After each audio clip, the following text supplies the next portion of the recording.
All right. Don't have everyone, but so it's kind of dealer's choice today. Well, not dealer's choice, player's choice.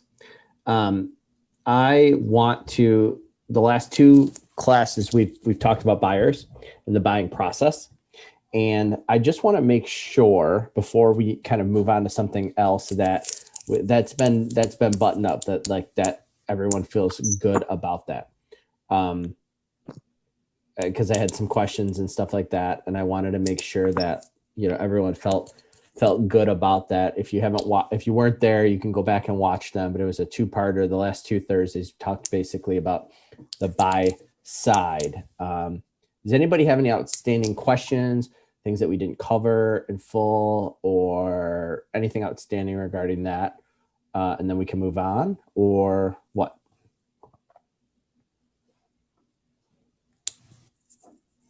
Nothing. Everyone feels really good. I don't One really thing. have a question, sorry, but I have a comment. Sure. So I was supposed to have 2 appointments this week, Mm-hmm. and yesterday we had to cancel the one because it was over her budget, and today I had 3 appointments for her, or 3 showings, excuse me, and she had a family emergency.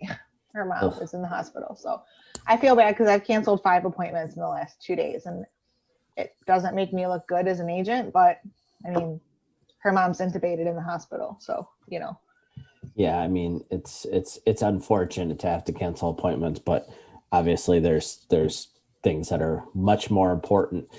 In the days of less showings and on a listing, when a seller like does a lot of to prepare. Excuse me. That was rude. I'm sorry. I couldn't mute myself fast enough. Sorry. In the days where there's less showings and the seller would like do all these things to prepare their home for a showing, and then people cancel last minute, it's kind of a bummer. It kind of sucks, and you don't want that kind of reputation or whatever. But I mean, honestly, with many listings these days, you're just gonna you canceling a showing is not going to really affect much. Probably there's likely other showings scheduled. So as much notice as you can give, but things happen. I mean, that's all I can say about that. Thank you. I'm so sorry. So hopefully Okay. next week is a better week. Well, yeah, that's all you can do. The good thing is you're scheduling them, and Yeah, that's what we're going to pass on. whoever's got background noise, would you mind muting yourself, please? Okay. Doug, is that you? Could you mute yourself? Oh, Appreciate it. I'm sorry. I got to mute myself. All right. You're good. So I just pulled up something real quick via email. Can everyone see this? A few people have asked, like, hey Matt, like specifically sending the email, and I just want to make sure like I tie a bow on this. What I do is exactly like this. This is an email for an offer that I submitted. I probably shared this with a few people, but this is the type of thing that I do. I don't do like a cover letter per se, but like this is essentially my cover letter, I guess you could say, to the address to the agent. I subject it, offer for such and such address. I highlight the terms of the offer so they're really easy to kind of see, even the things that, we're not asking for a home warranty or concessions or anything like that, but I put that in there. I list that just to make my offer seem stronger, and list off the highlights that are in the offer, and then I attach it as a PDF. Okay. So I've said this before. I'm going to say it again. Do not forward a DocuSign envelope. Do not forward a scanned in offer that's just labeled the whatever the Xerox whatever thing is. Actually take the time to save the PDF if you scan it, or if you're downloading it electronically. Save it as a PDF with the address, offer to purchase, the date that you're submitting it, right? In order, PA, disclosures, occupancy addendum, whatever it is that you have in here, and addendums. attached to the email, very clear, right? Make sense? So hopefully that answers question for a few people that said like the actually how do you send it? And then as you can see here, just please confirm that you've received the offer. Thank you. As soon as I fire this off to them via email, I'm going to follow it up with a text. I'm going to say, hey, Randall, just sent you over an offer.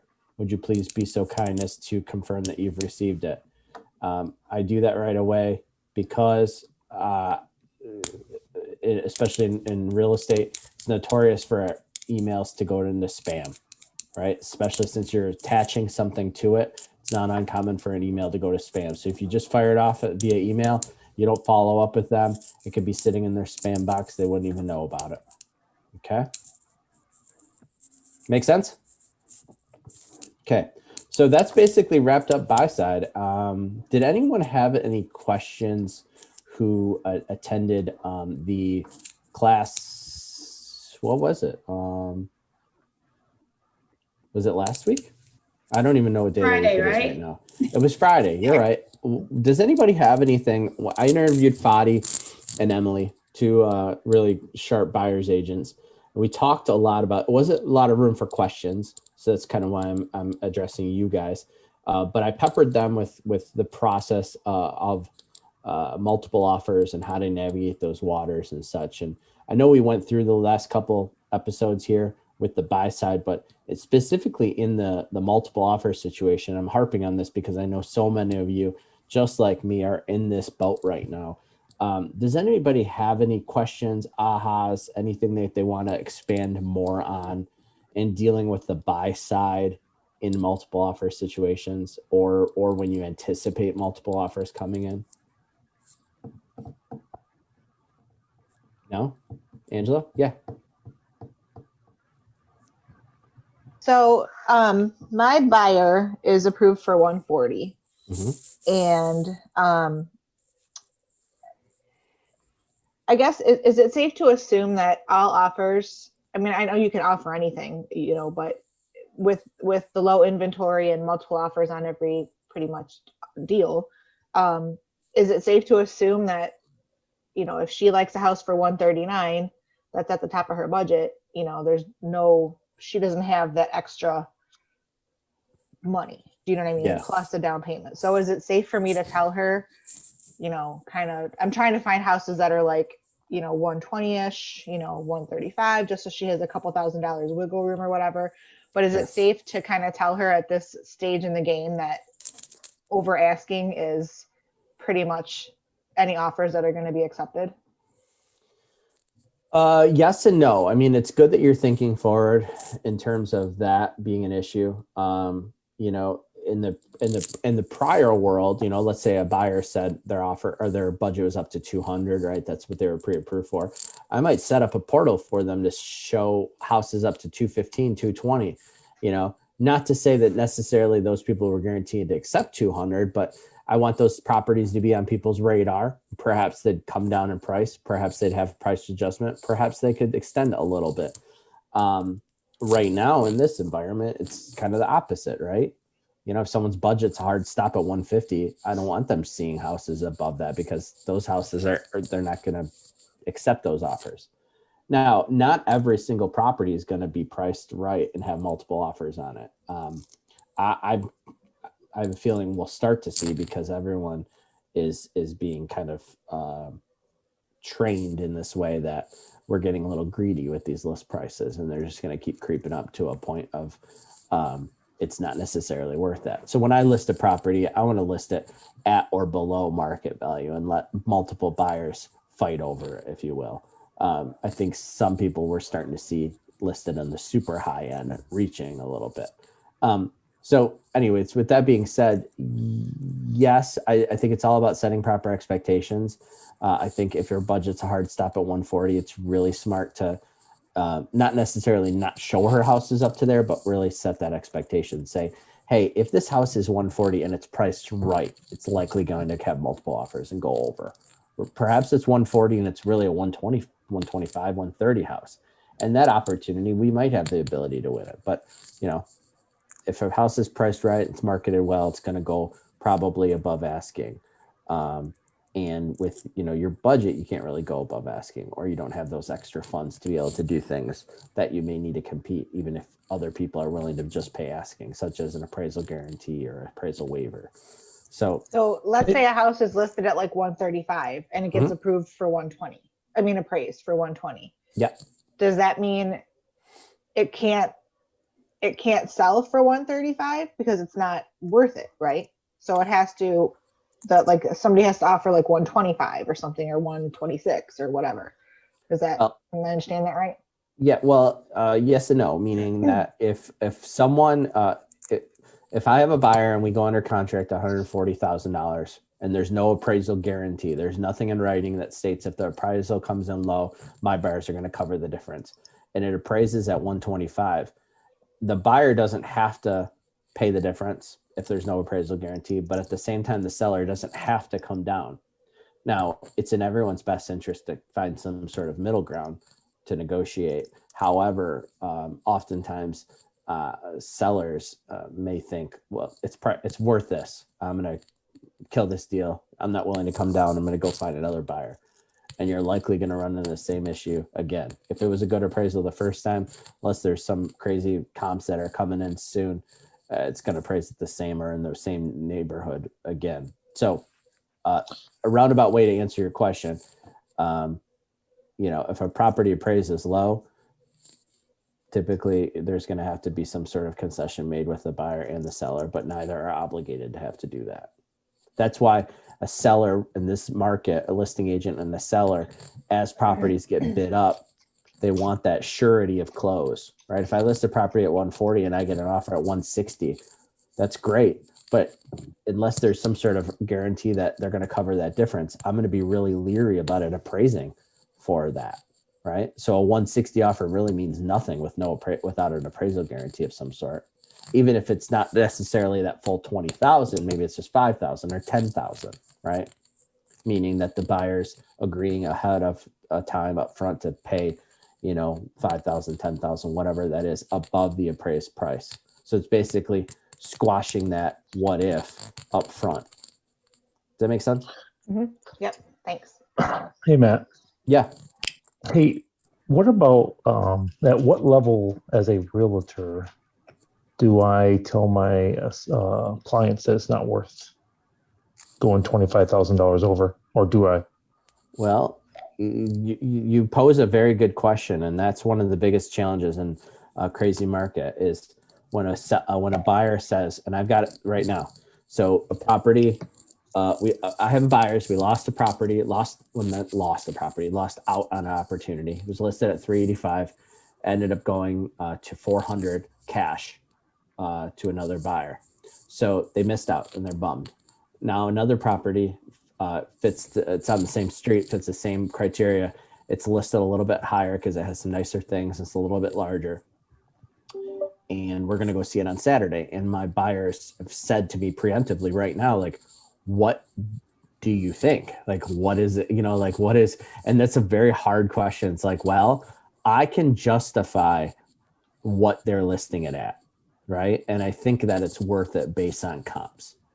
What it would take to win it, I'm not sure. I'll speak with the listing agent to determine what's important to the sellers. But at the end of the day, you have to be able to be comfortable in what you feel that you're willing to pay for it. Right? So again, I'm not going to tell you it is or isn't worth a certain amount. I'm just going to tell you this is what the data says. I'm not giving it's a fine line between like my opinion and my this is data driven, right? Okay. These are the comps. This is what it's worth. Now, as you and I have both seen, Mr. Buyer, properties like this that are priced right, are going for more than asking. How much more than asking? That's to be determined. The last house we looked at went for $15,000 over asking. Would you be comfortable spending $15,000 over asking for this house? And if so, would you be willing to put your money where your mouth is and guaranteeing that delta? Because if we're going to offer $15,000 above, like for instance, and in order to really make that offer strong, the seller's going to want to see that you're also willing to cover that appraisal gap. right? Because I think a seller and a listing agent should be confident that the home will appraise at what they list it for, right? Above that, that's where the unknowns come in. So if I'm a listing agent and I list a house at 440, 439, this house is being listed at 439, I'm pretty confident it's going to appraise for 439. If some offer comes in at 470, I'm not going to feel good about that appraising at 470. But if the buyer's covering a $30,000 appraisal guarantee gap, okay, well, that essentially, I know that my buyer's probably going to, or my seller's really going to get that 470. So, and again, I'm answering these questions in a roundabout way because it's not black and white. I just come from data, and I try not to put my opinion in. And I think about it because fast forward 2 years from now, I don't know what's going to happen with the market. Maybe it plummets, maybe it keeps staying hot, maybe it's relatively level. I don't ever want to have a client come back and say, you told me this, you told me that, right? That's not, they can interpret things however they want to think about it, but I don't want to be that person that said, this is going to go up in value, or this is a great deal, or this is worth this, right? Something's worth what someone else is willing to pay for it. The appraisal is really just a justification by the bank. Right. No, but in my case, I've been kind of going the other way, which is because most of the houses I've been showing are going 20 to 25,000 over. And that's another thing, Doug. Yeah, it's important to be able to show that. So the pendings are hard, right? Because they're not recorded yet. But if you have, like, if you're showing homes over a period of time to somebody, keep up the past properties that you've looked at or that have sold, right? And tell them, hey, I just want to let you know, 123 Main Street finally closed this week. We looked at it. It was priced at 200, right? It did go for 225, right? Yeah. And by sharing that with the people, they can see, okay, this is what's happening, right? I even try to, if I lose out on a deal, right? If I submit an offer for my buyer and we don't win it, I really push to try to figure out what they got for it, right? Some agents are very revealing, some are not, but I also tell my buyers that, but in full transparency, I said, but listen, it still has to close, right? And I had a deal where I submitted an offer for a property and the listing agent was like, straight up, Matt, I don't think it's going to appraise, but my sellers want to just roll the dice and see what happens. So they were just, a high offer that had no appraisal guarantee won it because they just wanted to roll the dice. Okay, Matt, I got a question. Yeah. With being so new, I get people all the time ask me to send them houses, but they haven't been pre-approved. They don't even know where to start. I don't want to seem laxed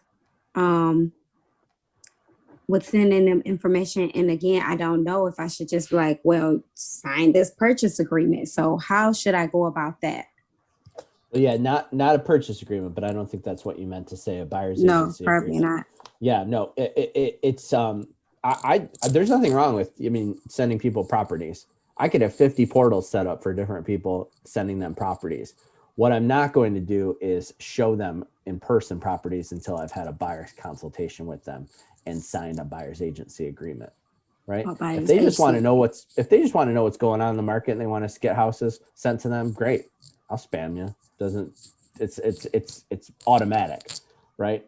It's when people are saying, hey, what's the first steps? Or, hey, how do we go see this? Or I want to know what my budget is. Awesome. Sounds great. I'm happy to sit down with you. Let's schedule a time and treat it as an appointment, right? On Monday, we talked about this. Part of the reason Mike West had 5 appointments last week is that he was running some ads and getting people that are interested. And instead of giving them information just over the phone or for free, he was saying, let's schedule an appointment.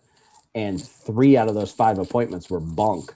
Those people had no business looking at houses, but he would have never found 2 of the 5 if he wouldn't have played it that way, right? And because of Mike West sharing that on Monday at our meeting, I took that next step and was like, I called back my people that were in my pipeline and I was like, hey, do you want to talk? We need to talk 1 o'clock or 5 o'clock. And I had a a buyer's consultation over the phone because she's in North Carolina yesterday at 5. And then I had a call where we set up an appointment for the future, but it's a strong one. And I'm sending the North Carolina gal, a package with the agency agreement and all that in that today. So Mike's not on here, but I wish he was, because he helped me get over that little hump of saying, yay, thank you for your interest, to we need to sit down and talk. What is it 1 o'clock or 5 o'clock? Exactly. So I'm gonna have 3 appointments on my numbers this week because of Mike. Ooh. And that's, and see, and the thing is, like, don't set the expectation to yourself that, like, oh, it's a buyer consultation, it has to result in a signed agreement, and then we go off to look at houses. It's a numbers game, guys, just like listing appointments. I would rather have a 30% conversion on listing appointments if that meant I went on 100 of them and converted 30, rather than 100% conversion on only going on 10 that I wish for sure that they were going to list, right? This is a kind of a paradigm shift. And perhaps, and keep in mind too, like, just because someone's not a buyer now, right, doesn't mean they're not going to be a buyer in the future. And just because someone's not a buyer doesn't mean that they're not going to respect your time, appreciate the time that you're spending with them, talking through it, and then go back and tell friends, family members, coworkers that you are a great realtor and that they're going to, refer you to them, right? I've been referred to people that I never even helped buy or sell a house, but I spent time with, right? And respect, and gave them respect and gave them, education. And then they referred me to other people. Okay, but if they say they ready and don't know where to start, like, how should I go about that conversation? Well, schedule a buyer's consultation, be able to sit down and ask them the question. When I say sit down, physically or over Zoom or just over the phone if they're not comfortable or they're out of state, and just simply go through, what are your wants? What are your needs? What's your time frame? Have you spoken with a mortgage lender? If not, that's the very next step. I'll set that up after I get off the phone with you, right? So I can set that up. Yes. Yep. Thank you. Yep. And when I say set that up, what I typically do is I have a couple of lenders that I work with. I work with Kelly Belcher at Key Mortgage and Brent Wilson at Silverline here in-house. And I'm happy to work with anyone, but those are just 2 people that have closed deals that are really receptive and that I refer to.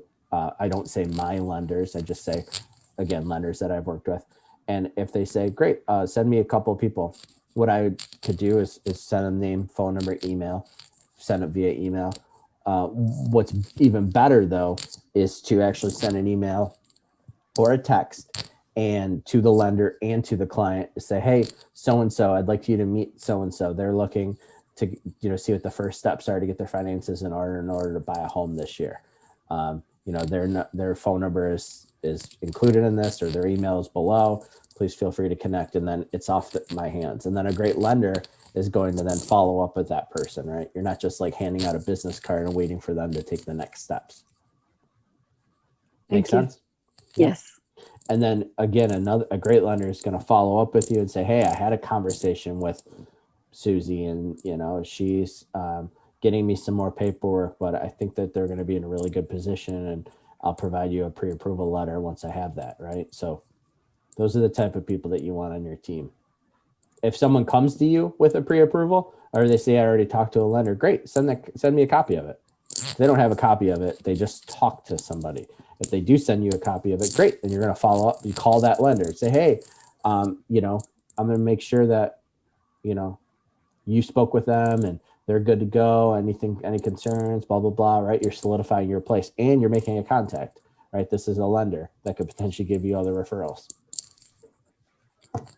Cool. Right. Yes. Hey, Matt. Yeah. Hi. Hi. Hey, I had a discovery this week. So I've been working my sphere of influence and trying to advance what I want to do, and then learn from more seasoned agents, and just reaching out and say, hey, how are you doing what you're doing? And kind of connecting with them. So I did that with one of the agents in the office. So I've been kind of working with the agent. So the agent in our office sent me a lead, and I've been following up with the lead just to kind of get practice in this very competitive market. So short story so I was showing this particular family of homes in the Canton area, and it seemed like it was just a endless, like, oh my God, it was so many houses and I was getting exhausted, but it's so competitive. So there's one particular property, I asked for a showing request and they declined me. And I was like, well, why did they decline me? You know, and I'm trying to find out because they were really serious buyers. They're in the contract with their house being sold. So they're serious. And I knew it. I had all their documents, all their pre-approvals. And so I was sitting there thinking innovatively, like, what do I do? I was like, why did they decline me? You know, and I got approved for the last slot of the day, and then they declined me. And I was like, so I called the listing agent, like, hey, you know, my buyer's here, because it was a second showing. She was like, it's the second showing. I said, well, the husband wasn't able to see the house, and they're really serious. So she was like, well, I don't know. Well, just do what you can. Like, do what you can, like, just get in there if you can. And I was like, cool, you know? So I went to the home, and I didn't know what appointments or who was going to be there. And I got in the home. They were able to see it. They loved it. The husband loved the home.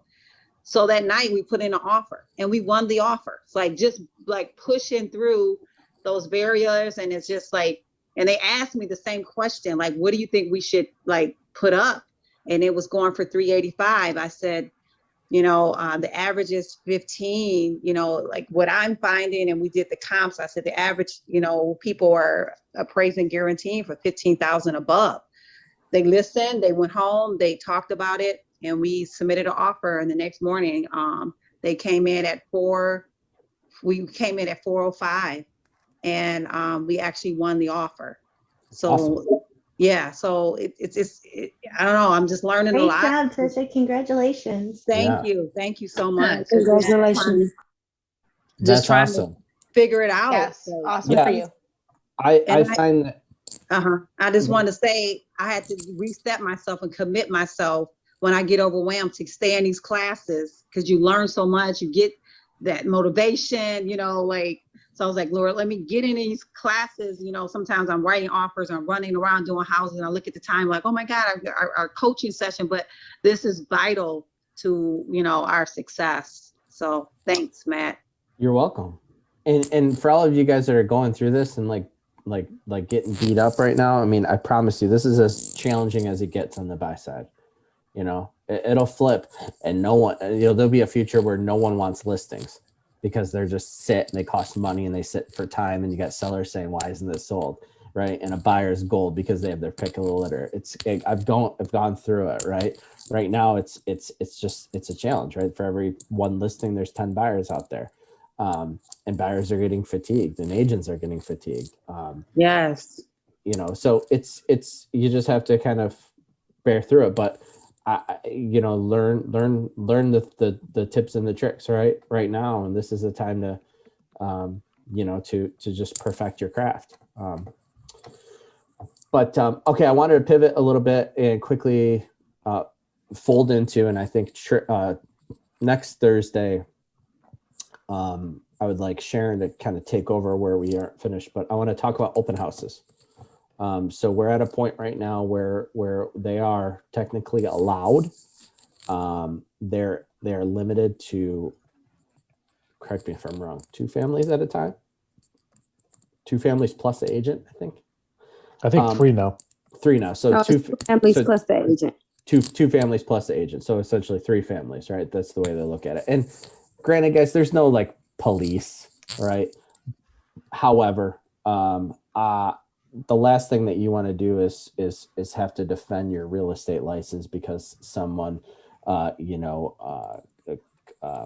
reported you for something. So, you know, use your best discretion. You're all adults. You're all business owners. But I wanted to talk a little bit about it because I realize many of you have never done open houses, right? or have. I have not.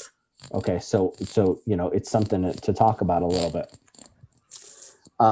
First of all, I want to just say,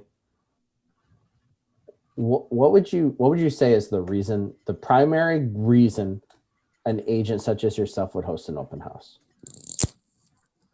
Seems like such a To basic market question. yourself. For leads. Or exposure. All For of our- exposure. Yeah. For lead, I think whoever said leads is probably the closest. It's to make contacts. It's to make contacts, in my opinion. All right, this is my opinion, right? Now, if I'm a listing agent and I'm going to host my own house open, it's my primary goal is to try to sell that house, right? But if you guys, anybody in coaching is hosting an open house for another agent or for another listing, your mindset should be that the primary goal of you hosting that open house is to make contacts, right? To make contacts. And if you sell that house, cool, but that's not the reason, okay? And I'll tell you a little bit why. First of all, it's a challenge right now for open houses because there's because the inventory, right? So one of the things that I was thinking about is that, first of all, you need to identify a property that you would want to host as an open house early in the week, right? So I don't want you on Friday or Saturday picking what you're going to hold open on Sunday. All right. I want you to have the mentality that you're going to pick the listing or try to go after a listing to host it open on a Monday or Tuesday. Why do I say that? Because that listing, that open house, that upcoming weekend, that's going to be what your lead generation revolves around that week. Okay. Does anybody know what I mean by that? You mean like more people are more likely to be available on the weekends because they're not working? Nope. Hey, Matt. Yeah. So you want to pick it early because if you want to run Facebook ads, if you want to door knock, if you do it early in the week, that'll give you time to get all that. And you want your Facebook ads to kind of, simmer for a few days, let people, see them, so forth. Exactly, Phil. You're not a newbie to this. By having an open house early, selected early in the week, that is your lead generation for the week. You can create an ad, run an ad, create a post. There's a variety of places on Facebook that you can place posts for free, right? There's a lot of, in the area that you work or that you want to work, you should be a member of the Facebook groups for parents, for moms, for buy, selling, trading, the garage sale groups, the real estate groups. There's probably a whole bunch of different Facebook groups that you can find, and you can market an event. You can create an event on Facebook for free. You can use the photos and the description, everything like that from the listing agent for free, right? You can also run paid ads, of course, right, within your budget. But during the week, that's when all these ads are run, where these posts are going, where, like you said, Phil said, you're door knocking around, right? So you're actually focusing on the neighborhood where you're hosting the open house, and you're door knocking in order to say we're hosting an open house. You may have seen the sign, you may have seen it online, but we're going to be hosting this open house on Saturday, and it's from 11 to 3, but we're giving neighbors early access starting at 10. If you'd like to stop by, I'd love to meet you. And it's not about that person buying that house. They already live in the neighborhood, but it's allowing you to make a contact, right? If I just pick a random neighborhood and I go and I knock on doors and I don't have anything creative to say, they're going to be like, all right, so you're a realtor, cool. But if I say, hey, we, my team, Keller Williams Advantage, whatever, we listed a house down the street from you. It establishes brand credibility, right? Obviously market share, and it kind of lets their guard down, because what do people really want? What are they really curious about? Their neighbor's houses, what their neighbor's house is worth, what their neighbor house looks like, right? Why? Well, one, people are nosy by nature, and two, because it affects their value. They want to know what their houses are worth, even if they don't have any intention on selling, right? They want to know what houses go for. And I know this, right? I'm sure you've spoken to your neighbors. I have great relationships with many of my neighbors. They're always asking me, what did that house go for? What was that house listed at? I saw this one. Does that seem crazy? Does that seem high? Whatever. So I know people are always interested in those. So when you're doing your door knocking or you're doing your calling or whatever it is that you're doing around an area, you're going to be able to say, we listed a home down the street, and I know most neighbors are curious what their neighbors' houses are worth. Have you ever thought about selling? How long have you been here? Right? Do you know anyone that you like? The best neighbors are the ones that you pick yourself. Well, do you know anyone that would like to live in this neighborhood? Right? So you're making these contacts around that open house all week. And you can do it via door knocking. You can do it via ads. You can do it via cold calling. Right? So we have RedX. RedX is a real estate, it's a call platform, phone number data platform specifically for real estate. And one of the features in RedX is the circle prospecting, right? So you're not necessarily looking at the expireds of the FSBOs, but you can actually identify a neighborhood, right? And call numbers in that neighborhood around that open house. So you might call and the conversation would be something like, "Hi, Phil, this is Matt Marsupin with Keller Williams. I know I'm calling you out of the blue, but my team just listed a property that's right down the street from you. And, it's going to be priced at such and such. I don't suppose you saw the sign, but the reason I'm calling is because most neighbors would love the opportunity to pick their neighbors. And I was curious, do you know anyone who's looking to move to the area? With the inventory as low as it is, people always want the fast track on homes." You might say, "No, I don't know anyone." Okay, great. Well, let me ask you this. So to help me marketing the home, what is it that you love about the neighborhood? Right? Such and such, whatever. They're going to tell you all the things that you like.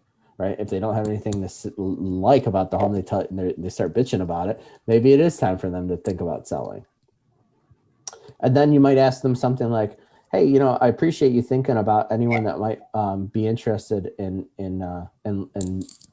moving. Is there anyone else? Is there any of your neighbors that you think that I should contact?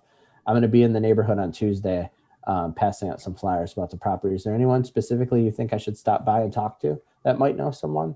Oh yeah, Lucy down the street. She knows everyone. Okay, great. Oh, let me jot that down. Right. So you're identifying a house that you can't miss. But you can do all of these things leading up to that week. And I'll tell you what, from experience, and I know that Phil and a lot of other agents that have done this, you start marketing houses on Facebook and Instagram, right? These are not your listings, right? I'm not telling you to be like dishonest or anything like that, but like, I just posted something on Facebook group about a listing I have coming up. And, Lisa Bibby, David James, they asked me, "Hey, can I market this?"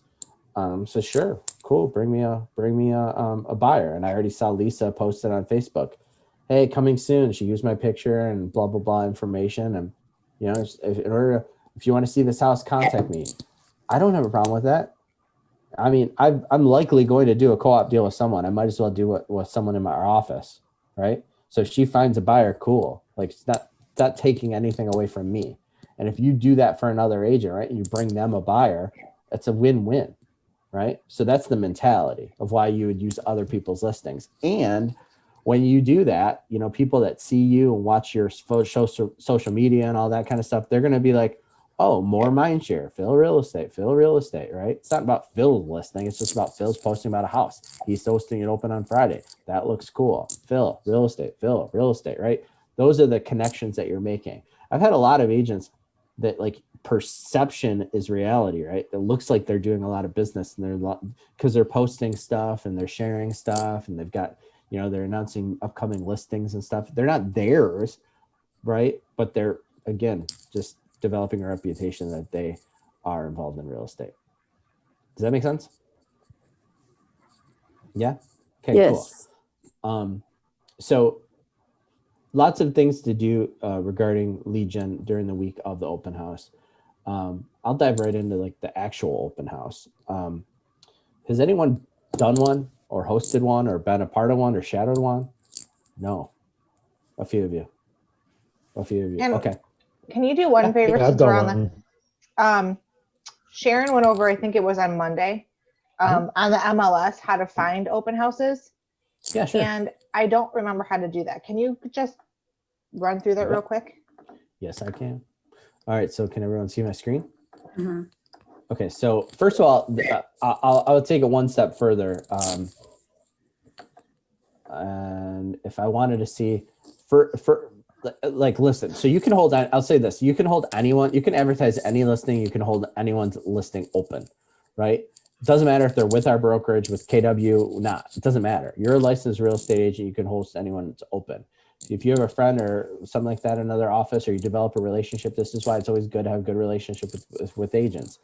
But if you just want to kind of see like our office, right? You're in Real Comp, under search, go with the office roster, right? So we actually have two brokerages in Real Comp. We have Novi Market Center, and then we also have Northville. Okay, that's a business center, but it's got its own separate ID. So you can find all of our listings at two different places. But let's say I want to look up Novi. I don't know Novi's number by heart, so I'm just going to look up the city. Hey, Matt, Yeah. 294-086. 294-086. Yep, that's right. Good job, Phil.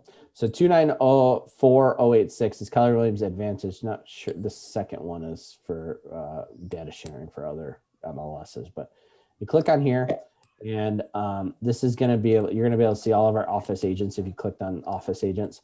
But I want to show you active listings. So these are all of our active listings.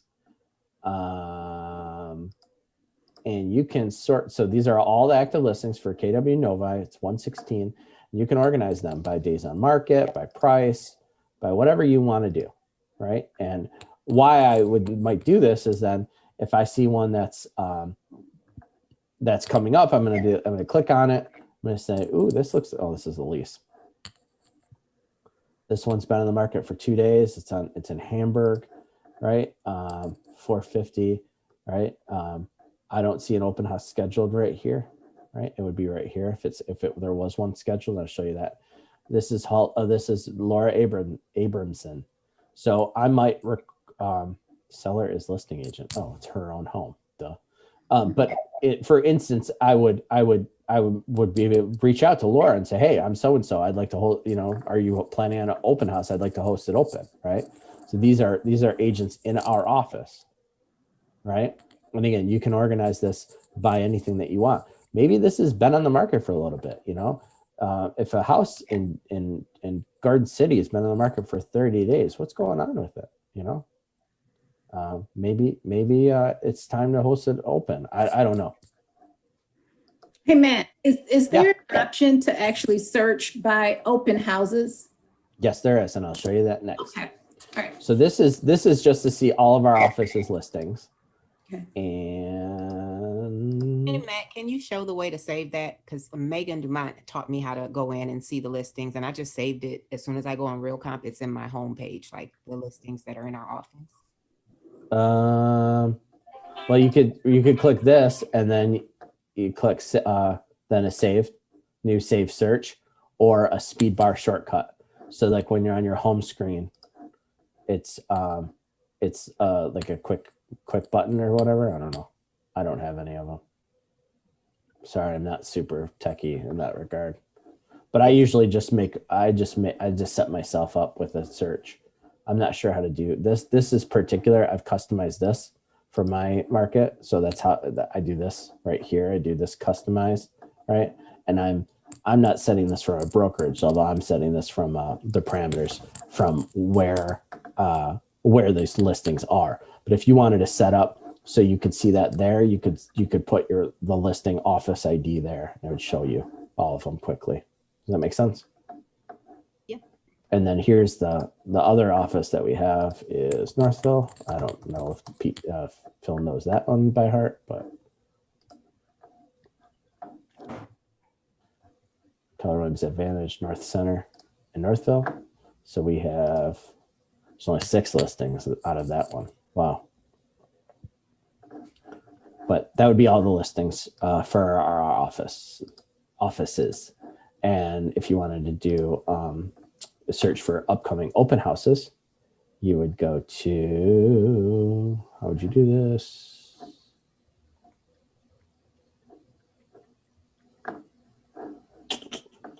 Been a while since I did this, guys.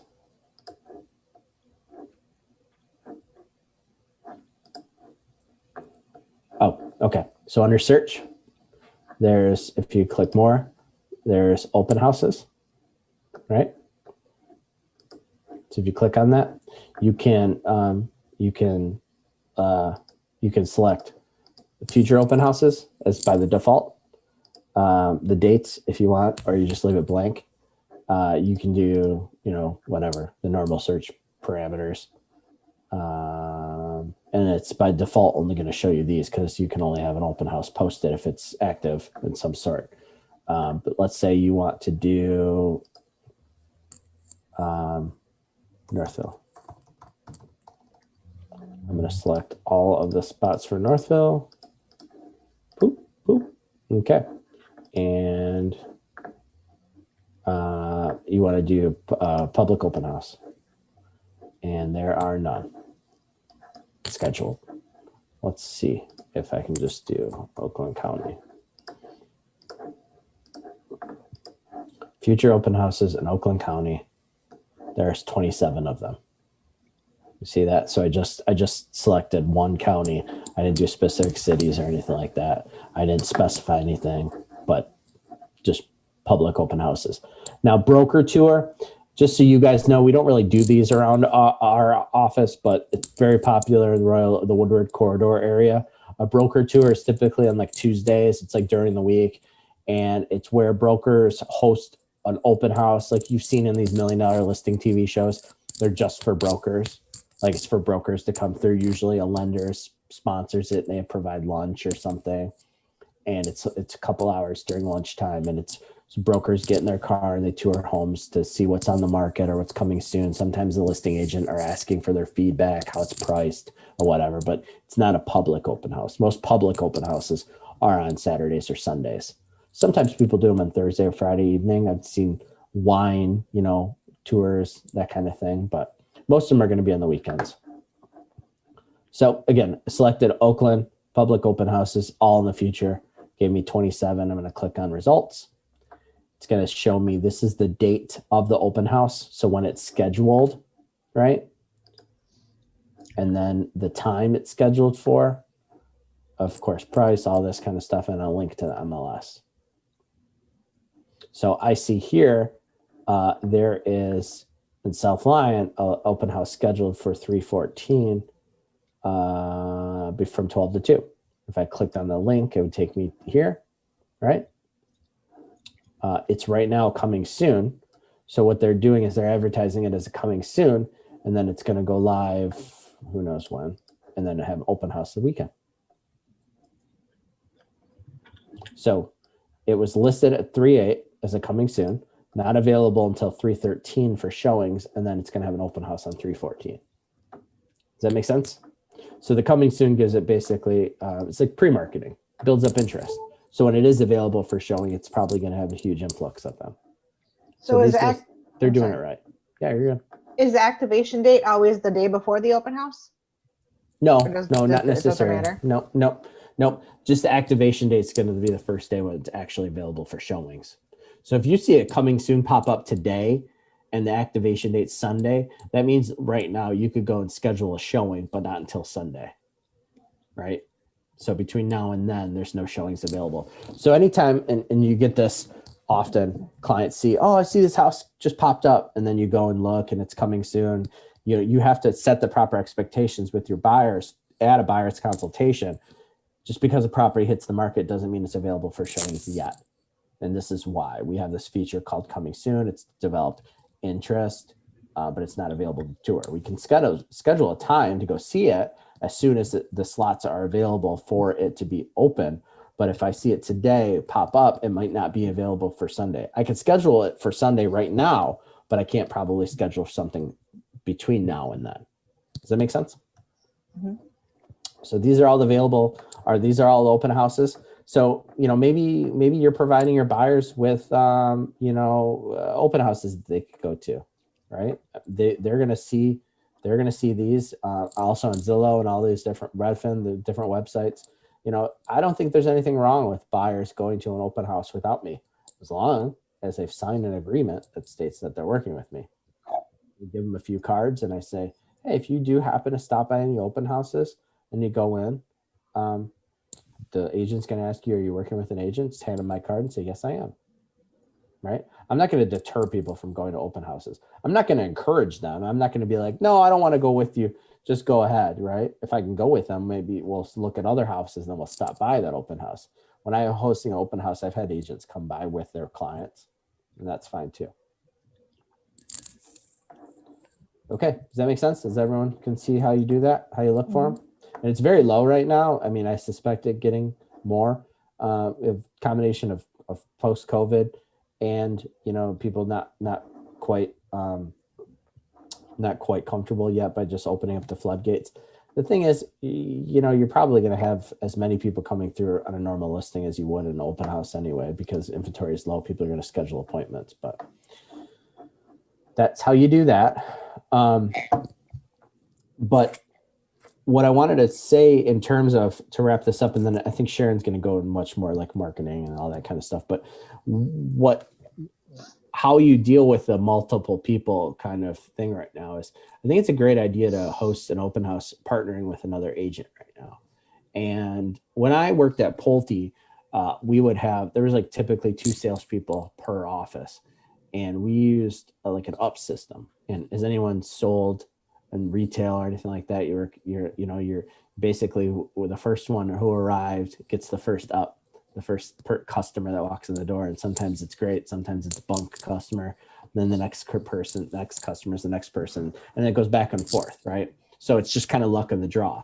But everybody that walks in, you want to determine, is this someone that very quickly, is it someone that's a real buyer or not, or someone I should be spending time on? And I say that you should host an open house with another person because of these limitations with the amount of people coming through. It's a great opportunity to slow down a bit. And especially with the nicer weather coming, I envision a situation where, let's say, Phil and I are hosting an open house, and the first clients come in, and Phil gets the first one, and he welcomes them and is chit-chatting with them, and I'm staying at the front door or near the front. So when I see the next family come in, I might say, hi, I'm Matt. Thank you so much for coming by the open house. As you probably know, we have COVID restrictions, and it's it's limited to a certain number of people in the home. So as we wait for the current people to kind of tour through, I can walk you around the outside and I can answer some questions for you, right? So it's actually a good thing to be able to slow it down, because otherwise in a normal environment, what you'd be doing is inside the home, and you have people come to the door and you'd have the opportunity to talk with them. But then you're speaking with them and then someone else comes in, and before you know it, you're dabbling, trying to run between a few people, right? In order to make sure that you're not missing anyone, you're getting to fill out a form, you're answering questions, right? But because we have limitations on the number of people that can be in the home, you can use that as an excuse to slow it down, right? And once those people are kind of captive, you can ask them questions, where do you live now? Do you rent? Do you own? How long have you been looking in the area? How did you find out about this open house, right? Like you're just, again, slowing it down a little bit, because if they can just walk in the door, they're going to breeze right through you. They're not interested in giving, answering your questions. Make sense? Sure does. Yep. Okay. So again, next Thursday, I'll make it a point. I'll tell Sharon, dive right into role playing, actually what do details do, from putting out signs and putting out the advertising the open house. What do I do? Prep, what times are best, all that kind of stuff. She'll dive into a lot more. Unless anyone has any questions, I wanted to stop a few minutes before 12 just to be able to answer questions. And then just know that she's going to dive into more of that, including some role play next week. I have a question about showing time. Mm-hmm. So I was on it kind of late. I think it was 9:30 the other night. And I don't know if there was a glitch in the system, but I couldn't get in. I couldn't get on from the MLS from my computer. So then I tried to do it on my iPad and it wasn't working. So I thought I'll just wait until tomorrow. So when I tried to schedule a time, it said currently scheduling. So do you know if that means that it's open for current scheduling or if it's in the process of being booked? Because it wouldn't let me schedule anything. It says currently scheduling. Mm-hmm. Like when you were trying to schedule something? Like Not I'd click sure. on a time and it would say currently scheduling. So, and it wouldn't let me Oh, pick a okay. different time. So I just picked this listing, right? This is a random listing. Click, take me to showing time. So this is what you would see, right? And you could add a showing cart, which is if you were setting up multiple showings at a time. If you just wanted to set up one at a time, you'd click just schedule a single showing, right? This is going to give you this. Did this something like this show up for you to be able to select? Okay. Yeah. So these blockouts are going to be, they're not going to be able to select these times for those of you guys don't know. Also, FYI, this is a little trick. If you're doing it desktop versus your app, you can actually see other schedules, right? So this means it's blocked out. This means that like you actually already have stuff scheduled, right? Or there's other things scheduled because like confirmed, this is I've requested, like this is on my calendar. So showing time knows what I've scheduled for other showings too. Okay. And then these are showings that are on this property. Make sense? Well, let's say I just picked 1 o'clock today. This is what's going to pop up. Can you see this pop up? Okay. So I'm going to pick a time or whatever, and then I'm just going to hit request appointment. What was it that you like did allow you to do that? Yeah, I was able, I mean, I had to wait till the next day. So I think it was just a glitch in the system. But so if you go back to the schedule where it says request, does that mean it's open for request, or does that mean it's somebody's already requested it and it's waiting to be confirmed? So this listing particularly, if there was, you by default, when you set up a showing or when you set up a listing, it will not allow you other agents to schedule showings at the same time by default. All right. Now you can hack the system and change that to this, which allows you to overlap a showing, and then it's going to let you know. It says another agent is showing this property at the same time, but it still says click continue to schedule anyway, right? So it's showing you that another agent has a time for this listing to see it, but you can still schedule overlapping, right? Okay. Like let's try to find another listing.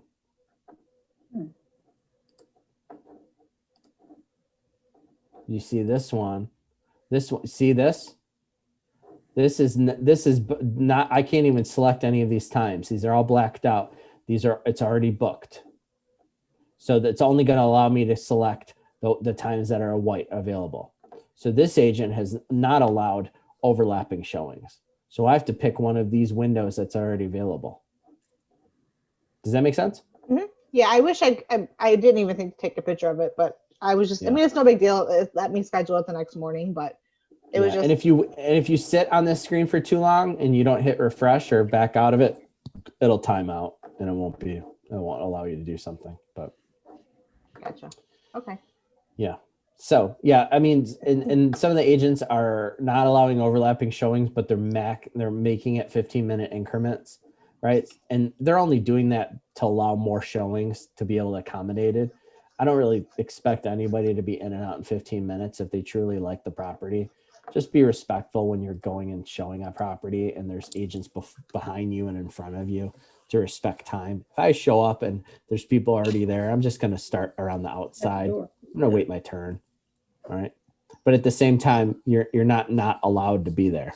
So don't let anyone ever bully you. Yeah, I've been scheduling mine for like 30 minutes, only because I'm newer and I have shown a few houses for Cindy. But they were kind of experienced buyers as well. Do you know what I mean? Yeah. Like they had seen houses and stuff. So the ones that I've been scheduling over the past couple of days have been 30 minutes. Yeah, that's usually what I schedule too. But don't feel like you need a stopwatch to be in and out. I mean, when I put a half-hour window and it's from 3 to 3:30, I might not arrive until 3:15, right? Especially if you're doing a number of showings. I'm always going to be on time for my first showing. My buyers always aren't. But once you have a few lined up, and you're driving from one property to the next, it's like impossible. I mean, you try to accommodate for drive time and stuff, but it's super hard. So just do the best you can. Okay. Okay, guys. So thank you for patience as we covered a wide range of stuff. Be prepared to go into hard next week, open houses, because I think that this is a huge opportunity. We've got the spring market. We've got more listings popping up. We've got buyers anxious to get out of the house. Obviously, it looks a little differently now with masks and things, but last year I closed $650,000 in business from buyers I met at open houses. So it does work. And I got a listing. You know, I sold a buyer a different house, not that house, but I stayed in contact and I got the listing of their old house. So, hey Matt, quick question. Yeah. On the open houses, is there any protocols? So if I look at my like target area and I see some, and I was like, hey, I'm just going to go myself as an agent. Should I disclose, or is there any tips or protocols that I should be aware about? Yeah, no, I fully disclose. I don't ever play like secret agent. Even if I'm by myself, I might stop in and say, hey, you know, I'm going to have my card out. Or maybe in this world, you just kind of flash your card like a badge. Matt Marsupian, I'm with KW Advantage. I saw your open house. It looks like a great listing. I wanted to check it out. I pride myself in making sure I know what's going on in the market. And if they say, hey, I've already got 3 families in here, no worries. I'll wait, you know, like you be respectful of their time. You know, and if you have legitimate buyers or people who say, hey, you know, I've got a buyers looking in this area. I'm just trying to get a feel for what's on the market. As a listing agent, I want more eyes possible, right? I mean, no, I'm not going to sell you because you're an agent. I'm not going to spend a lot of time when I could talk to buyers that are coming in, but I'm certainly not going to, you know, look down on you about knowing what's on the market and educating yourself on it. I actually appreciate it. So yeah, Thank you. in a roundabout way to answer your question, if you're out and about and you see an open house, stop in. I think you should do the same thing with new construction, and you should be forthcoming in who you are, you know, the fact that you're a licensed agent and that you're just trying to educate yourself on what's out there. All right. Thank you. You never know what kind of relationship you're going to spark up, conversation you'll spark up. Yeah, Angela? Have you had anybody give you a problem, like coming to an open house by yourself? No. And if I did, I'd be a little put off as to why. Yeah. I mean, not everyone's nice. Don't get me wrong. Some people are just cranky, but I don't care. Whatever. Okay. All right, guys. So Monday, 11 o'clock accountability. Hopefully you've got some great numbers to report. Remember that the reporting on Monday is through the weekend. So when you have things like nicer weather, open houses, you know, you can prospect over the weekend. Maybe it looks a little different. But remember, it's just about having conversations about real estate, right? Making contacts about people, especially now that we can start to do it in person, which is great. And then on Tuesday, 10 o'clock, we have that class. Jim Nomura and Jeff Doneski are 2 of the top agents in our office. These guys sell $35 million in real estate, tons of listings, tons of years of experience. I think you should attend the class both to know what to do from a listing side, but also secretly how to get in with agents like them, their good graces as you're representing buyers. Be the type of agent that they want to deal with. So urge you to attend that via Zoom on Tuesday. And like always, if you have any questions, let me know. One thing, I'm sorry, I have it on my calendar at 11. Did you change the time or am I wrong? I have 11 to 12. Hold on real quick. Can anyone answer that question? Yeah, it's 11. I'm sorry. Okay. Last one was 10 o'clock. You are correct. Last one was in place of Pete's Forms. This one is standalone, 11 to 12, Tuesday the 16th. Okay. Have a See you great day. guys. Is anyone coming to the headshots and happy hour tonight? I am. Cool. All right. I'm going to stop by. I'll see you there. 4 to 6. See you. Thanks. Have a Bye, good guys. weekend. Bye. Thank you. Bye-bye.